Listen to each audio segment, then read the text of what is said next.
Hi, this is Kevin Lee with the Marketing Association. I'm here with Mike Shehan from SpotX. We're going to talk about changes in targeting and in creative and what's going on with SpotX. So not everybody knows what SpotX is. So let's start off with telling us about SpotX, where you fit in the market, how you're different from the other platforms, both from the publisher perspective and the marketer's perspective. Sure. Yeah, definitely. Well, thanks for having me, Kevin. Good to see you again. Real simply, SpotX is a video monetization platform, right? We help media owners, right? So think about, broadcasters like Discovery and Shark Week, of course, you're used to watching Shark Week on TV, maybe through your cable, but more and more people nowadays are watching Shark Week through their Roku box or Apple TV, through their Discovery app or Sling. And so our jobs basically are to help Discovery make the most money from that inventory, their digital inventory. And we do that through a variety of ways, through open marketplace, private marketplace, et cetera, all the tools that we provide. I think what you'd be interested in too is basically the backstory of this is basically when I first really met you. This is like 20 years ago. And this is at, remember the search engine marketing conferences of like 2000. This is 2001, I think, when I first, I don't even know if we met. You were speaking at these conferences. You were a pretty big figure there with Did It, et cetera. And so, we launched with this company called Booyah, this pay-per-click search engine, but it was an image-based one. And customers like Mamba.com would, distribute our results. You remember all these names. Yeah, sure. After like 5 years, we're like, yeah, we're not going to win this one. I think Google's got this one in the bag. So we were like, okay, what can we be really early in? We love this pay-per-click concept, but like, we got to get ahead of, the Googles of the world, et cetera. And so we focused on video, and we created the first video ad exchange. And instead of pay-per-click listings, we called it pay-per-video commercial. And we launched this in 2006 and officially spun out Spot Exchange in 2007. And then the rest is history. You built all the technologies. We did mostly in those days just online video.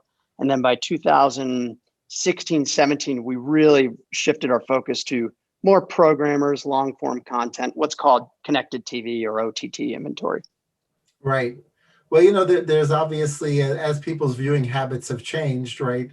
And you have to sort of follow the eyeballs so that the advertiser can follow the eyeballs.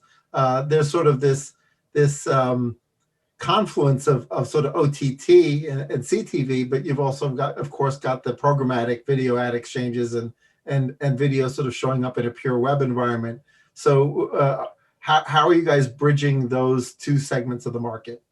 Yeah, I mean, it is. We are like we're on the forefront of so many kind of macro trends. You pointed out yourself, right? So the consumer now has seen, especially accelerated because of the pandemic, has seen that they can actually get their long form programming digitally, right? So either via subscription or ad supported, or in some cases both. And I think the more what happened is over the past 5 years, the more that the consumer started to shift, then the programmers and the rights owners of that content saw that, okay, this is getting to critical mass. We can put more and more out there. And then it developed into, okay, we're actually going to create content specifically for this medium. And now you see that movies are coming out the same time as they are in the theaters, et cetera. So you're right. You follow the eyeballs. It's absolutely accelerated, because of the pandemic. And you just see that with all the proliferation of all the services out there. I think from an advertiser perspective, what happened was, you've got 80 years of traditional TV buying that's been in place. And, I think for the advertisers, because those are, custom, it's just customary. You've got relationships, you've got business relationships. for that to just shift over, quickly to follow those eyeballs, it hasn't been as quick as we had all hoped. I think the audience did it first, and then the advertisers tended to lag behind a little bit, which is, I think, what we see a lot of the times. Again, the pandemic, I think, really kind of shook it loose because it forced them to go, okay, listen, the TV market clearly has been upended, and how I buy has been upended. You have the disintegration of some programming in terms of the audiences, and they're shifting to online. So they've had to force themselves to move over, right? And so that's been a great trend. And then the third element is what you pointed out on the programmatic side is, okay, now I'm buying this, but I'm going to be applying audience data, whether it's my own data as a buyer, or it's on the supply side, from a Roku, Samsung, or Discovery. They all have data. Disney has data. And to be able to buy on that, to act on it, it requires, the programmatic, infrastructure to do that. I think the interesting thing with the OTT market is that over 90% of what transacts on our platform in OTT is actually private market. It is the buyer and seller working directly together. Whereas maybe in display and video, you got a lot more open market. In this world, it's still the buyer and seller working together. They're just leveraging that data and acting on that data in a programmatic environment, but in private market. Yeah, I mean, this is sort of like year of data, particularly as it relates to data which may have PII attached to it in any particular way. Back, even when I was at McCann Erickson in 1992, 93, everything was context, right? Soap operas were called soap operas because they sold soap on them, right? Yeah, and yeah, so totally. to some extent, for a long time, even online, it was sort of context and category that drove the targeting, and then the data overlays became hugely powerful. But now, of course, some of the data is getting pulled back as a result of privacy issues. So as you guys think about, what the content tells you about the consumer, right, versus what the data might tell you about the consumer, and like, what's that perfect blend? Right, because if it's only context and the show basically that tells you, oh, this person is probably an avid fisherman, they're watching a fishing show, right? Versus, oh, and then we also know that they happen to own a luxury car. Okay, that puts them in a completely different category, right? So how should media buyers be thinking about like blending those together effectively? Yeah, I mean, I think the beautiful thing is that there actually is so much more. So you've got the long form programming. This is professional content, the same content you see on your TV. Well, you still see it on TV, but you're accessing it digitally, and that opens up obviously an addressable market. So as a buyer, yes, there is still a fair amount of contextual in that I'm buying directly from ESPN. I'm buying from Discovery, ABC, or news programming, et cetera. I think that just happens naturally. I think the fact that you now can layer in the element of just even geo-targeting, period, right? So that opens up, what is, I think that the spot market in the US is a $20 billion market, right? So now the advertiser who, was buying contextually TV, like the local 9 news here in Denver, can now buy Shark Week here in Denver, right? The Oscars, etc. So that's an interesting dynamic. All 15 people who are watching the Oscars in Denver. Yeah, I know. If it's only 9 million on TV, what is it online? I don't know.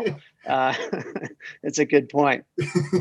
But I do think that data, first party data, has a huge influence on and will have a huge influence on where budgets go.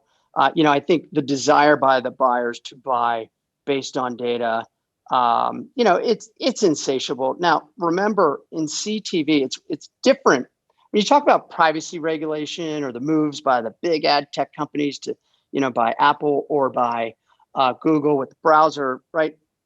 And they're responding to, privacy, requests, just what the market's asking them to do. That is different than what is happening in CTV. In CTV, you have a ecosystem that already operates under the guidelines of what the privacy regulations are saying, which is you have to ask permission. Well, in CTV, Samsung, Roku, Discovery, they all have relationships with that consumer. And as part of that, the service that you're saying, okay, you're going to use my data. Now they protect that data. That's in their business interest to protect that data, but they're going to sell against that data. So I actually think that what's happening in the markets around mobile and in the browser world, desktop world, it's actually helping drive advertisers to look at CTV as an option because that data exists. And it's really good data, whether it is around, hey, what are they watching, or of course other attributes that you can tie to that particular household. Sure, yeah, that's a really valid point. As the level of precision and accuracy of targeting, outside of CTV goes down, the media buyer is going to say, oh, well, other than direct mail, how else am I going to reach this individual, right? Or an individual that's on a fairly niche list. And so you guys are in the perfect position for that. It also seems like from your website that you're sort of defragmenting the market to some extent.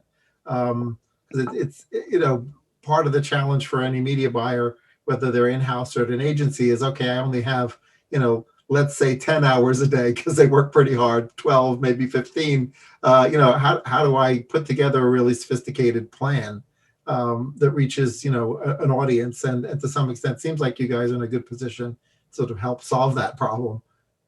Oh, absolutely. So, I mean, this is what gets me excited about, our company, to be honest. I mean, if you think about what we do and who we work with on the supply side, right? So, and think about, kind of a transaction within our system. We work in a live environment. Think about a football game. Okay, football game, they cut to break. Okay, and let's say there's 5 million households watching that game digitally, right? Might be through their Roku device, their Apple TV, their Samsung, might be through those devices, but through Sling, you name it, or through the app, the ESPN app. I mean, you name it. It's so complex, and there's so many different variations about how that content could ultimately get to the consumer. Add on top of it, if it's 5 million households, what happens is, when who's the famous broadcaster, Jim Nantz, says, "We'll be right back," right? If it's 5 million households, SpotX, and we work with nearly 100% of all of the major OTT media owners out there that use our platform on the programmatic basis. And we'll get 5 million calls all at the same time into our platform. Now, our jobs are to then yield optimize and basically match up the advertisers, this space very well, but for the pot of ads, right? And we have to fill out, and for those 5 million households, the ads that are going to make that media owner the most amount of time. But by the way, we have to adhere to all the competitive separation issues. You can't play a Ford ad next to a Toyota ad. Obviously sales channel conflict issues. You've got to do all of this and abide by all these rules. And by the way, all 5 million households within milliseconds have to get their pot of ads right away. And so what happens is, and by the way, you got to deliver the ads. They can't be louder than the programming itself. They have to be the same video quality, and everybody has different video quality. So it's insanely complex. I think that's why SpotX is probably one of, only a few companies that can do this at scale. And so back to your question, I know it's a long way of getting your question, but from a buyer standpoint, you talk about different devices, different rights owners, the programmers, the device manufacturers, et cetera, and how complex that can be, plus the quality of the ads and the competitive separation and all the rules and all it. As a buyer, you're not going to deal with that. You just want to be able to go easy button. I want to be able to access all of that and be able to place my buys as I forecasted and as I bought in a programmatic environment. So yes, I mean, the fact that we work with nearly 100% of the media owners out there really makes it simple, for us to deliver what the buyers need. And that's why, even though we don't provide DSP tools. We don't provide tools to the buyers. We do work directly with the Group M's of the world who are using trade desks and the other DSPs, et cetera. So I think our jobs are, it is working in terms of we're simplifying it to access all of that inventory that's incredibly fragmented technically or from a rights perspective. Yeah, that does sound like you in 300 milliseconds, you do a lot. Yeah. My CTO likes to say I think we do around 10 million transactions a second right now, our platform. Right. That's pretty cool. So, another thing that's sort of, different from the old way of thinking about TV is obviously with TV, sometimes undersold inventory would end up becoming, infomercials, right? So you'd have the direct response ended up being in sort of the unsold space, and branding was in sort of the premium space, prime time, or soap opera spots. We're trying to reach that demo. What is the mix between? Obviously, it's a little bit more blurry, like what's direct response versus what's branding these days, because what is a Geico ad? It's a little of both, right? But from the perspective of, to the extent that you guys categorize it, has the mix between sort of upper funnel and lower funnel advertising changed in the last year, or do you expect sort of most of the growth to come out of one side or the other of that? Yeah, I mean, I think you're absolutely right. Like, it's hard to distinguish between all of it. Like, we just operate on a CPM basis. Right. Now, if, a buyer can, be able to pinpoint target particular people or particular regions or particular programming, and it helps them on the back end convert, the eCPM ultimately works for their conversion, great.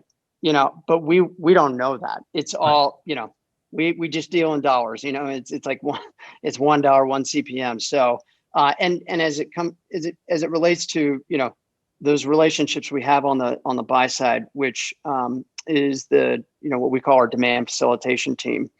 A lot of what we're doing is obviously working with agencies or the brands themselves, as big national brands. One of the fastest growing businesses really is what I would, term as that local cable market, right? So that big $20 billion market where, you're buying 9 News, but now you can access that premium programming. All of those tend to be kind of those tier 2, tier 3 auto. That's a very fast growing segment. Travel and tourism. So Travel Texas, come on down to visit, smaller agencies that are regional.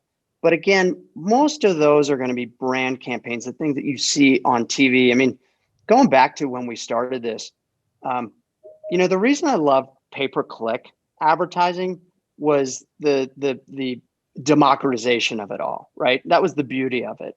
Anybody could advertise, but your creative was, the 10 words that you could come up with, right? In the sponsored listing. And then how creative you could get on your keywords and the conversion of all that. So, and I thought that going into video, I'm like, oh, we're going to democratize this. And in a sense, anyone can advertise. But at the end of the day, they have to create a video, and they have to create a professional video that represents them properly. And I think what happens there is like, not many people can do that. So you don't get those real small businesses. You tend to get bigger businesses, and you tend to not get a lot of performance-based advertisers, but they may be there. I would say, if I were to guess, probably 5% or less would be in that category. And that's just a guess because we don't get those types of advertisers. We don't sell it based on that. Yeah. You mentioned creative, right? Obviously in pay-per-click, creative didn't have sort of a conversation around production value, whereas within video, production value is absolutely a conversation, as well as if it's going to be into these top tier broadcaster type, distribution partners, right? Is there sort of a creative approval process that agencies and marketers should think about if they're going to sort of call your sales team? Like, should they sort of know ahead of time, okay, these are the kinds of red flags where you won't get your creative approved? Absolutely. Yeah. So we have tools on the supply side, and on the supply side, media owners vary in terms of the level of restriction that they operate, but they can and do approve every single piece of creative, right? So the bid will come in, we'll capture it, we'll capture the creative associated with that, and then they have, you know, these tools that they can go through. Now they can, you know, they can order it based on do they have a direct deal? Do they have how much volume and bidding activity, so that they can kind of first deal with the ones that they know are going to make the most money. You know, why are ads rejected? It might be because of the content itself. You know, I'm not necessarily sure it would be, you know, the quality, but of course, if you got a local ad and it's, you know, shot clearly with an iPhone, it's probably going to get rejected by one of the major broadcasters. My guess is it's more content around it's political and we're not doing it, or we already work with a competitive advertiser, so we just need to be able to block that. I mean, we've spent a lot of time working with our media owners to create the tools that they need to be able to kind of scale the business without overwhelming their own business and ad ops. And it's a balance between, you know, control and trust at the end of the day. And so some of the media owners, they'll turn it on so that not a single ad will serve until they've approved it. And some turn it on where they're like, we'll serve it, but we're going to be approving them as well, and we can kick it out, you know, as we see the high bidders, and we're like, okay, that can't happen. We got to get that political ad out, et cetera. So, I mean, overall, you know, the higher quality anyway, the advertiser's incentive to create a high quality ad anyway, because they're trying to speak to the consumer. Right, right. So looking forward, obviously you were early in sort of building this out, and you've got a future ahead of you where you've got a product roadmap. You sort of see the ecosystem shifting around. Consumer behaviors have changed a lot. So what do you see for the future of sort of video advertising? We won't even call it TV anymore because it's bigger than that, right? So what's the future of video consumption behavior on big screens, on little screens, and where are you guys going to play in that? Yeah, I mean, I think on what's the future of you know, TV. You know, I think I do believe, you know, a majority of it, if not all, will be digital. Roku talks about that a lot. They believe everything will be digital. Even the set-top box you get from your cable company now is digital, and that's a big market opportunity for us to be able to insert dynamic video ads on VOD or live linear programming, and essentially to replace the nationally, you know, broadcast ad with a dynamically targeted ad. That's a business that we do today. It's a real business, and one that we think is a multi-billion-dollar market opportunity. So that's one area where I see, okay, everything's going to be digital. So that opens up obviously a big market for us, where it's $80 billion TV, you know, linear TV market. I think we'll just eventually just all shift over to OTT and then digital set-top box is what we call advanced TV. So there's that. On the kind of future, and how are we going to kind of make sure that SpotX continues to position ourselves as the global leader in OTT? One is we actually just announced, well, in February, that Magnite was acquiring us for just over $1.1 billion. And Magnite is an SSP in the omni-channel arena. And now I think they can truly say they are the largest independent omni-channel SSP out there on a global basis, with the addition of us. I mean, for SpotX, 80% of the US spend that goes through our platform now goes on a big screen TV. So we're clearly a CTV company now. So I'd say that first and foremost, like joining forces with them, being able to, you have to compete with the big guys out there. To compete with the big guys, you have to have scale. And I think the combination of Magnite and SpotX provides kind of a viable alternative for not just media owners, but the buyers as well, beyond, who they may compete with, the Googles of the world. And then I would say that,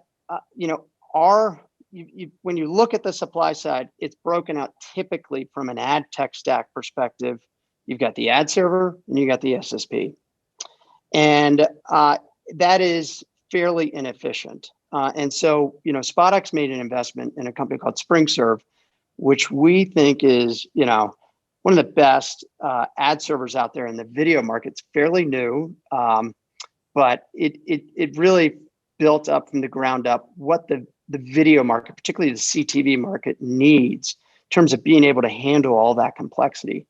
We made an investment in them, and then we launched a joint product with them. We call it Total Connect Plus, which is essentially kind of a header bidding product for CTV. But we have about 50 clients on that joint solution, and on average, when they implement that solution, that joint solution, they see a 30% increase in yield immediately. And that's an average. Some are much higher. So, our interest, of course, is to now take that and really be able to go to market and compete with Google and Freewheel to say, listen, we've got a full stack solution. You don't need two separate. You've got one solution for your ad serving and programmatic. And by the way, we're just the technology. You sell it all. We're empowering you, but your ad ops team will be, be much more efficiently used by operating on one platform as opposed to two separate ones, trying to get them to work together. So, yeah, we're really excited about joining with Magnite and SpringServe. I think we've really positioned ourselves well for not just the U.S. where most of our business is, but if you think about okay, it's going to happen all around the world. The U.S. is just first, but it's going to happen in Europe. It's happening in APAC. It's happening in LATAM. This all will happen. It's just going to take maybe a little longer for those regions to develop as fast as the U.S. has. Cool. Well, I'm looking forward to continuing to watch your evolution, because you glued some pieces together that eliminate layers in the sort of the Lumascape, whichever Lumascape you're looking at. And some of those, were essentially attacks on the ad dollars, right? So as you eliminate some of those layers and allow people to buy more directly, everybody should be happier, right? So it's pretty cool what you guys 100% agree. Yeah. All right, great. Well, thanks so much, and we'll stay in touch. Okay, Kevin. Thanks so much.